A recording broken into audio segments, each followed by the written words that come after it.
Hi friends, வத்த குழம்பு எப்படி செய்யுதுன்னு பார்க்கலாமா?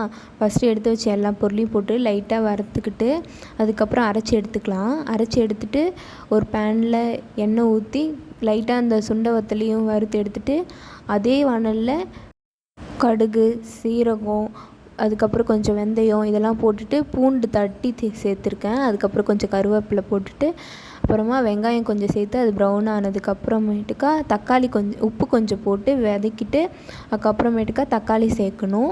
தக்காளி சேர்த்ததுக்கப்புறமேட்டுக்கா அது நல்லா வதங்கணும். நல்லா தக்காளி சேர்ந்து வதங்கினதுக்கப்புறம் கொஞ்சம் மஞ்சத்தூள், கொஞ்சமாக மிளகாத்தூள் போட்டு நல்லா அதையும் கிளறி விட்டுறணும். கிளறி விட்டுட்டு கொஞ்சமாக தண்ணி ஊற்றிட்டு அதுக்கப்புறமேட்டுக்கா புளி ஊற வச்சுருந்தேன், அதையும் கரைச்சி அதில் ஊற்றிட்டு கொஞ்சமாக வெல்லம் சேர்த்துடணும். அதில் நான் நுணுக்கியே சேர்த்துட்டேன். அதுக்கப்புறம் அது கொதித்து வந்ததுக்கப்புறம் நம்ம அரைச்சி வச்சுருந்த பொடியை போட்டு மிக்ஸ் பண்ணி விட்டுட்டா அது கொதித்து வந்துடும்.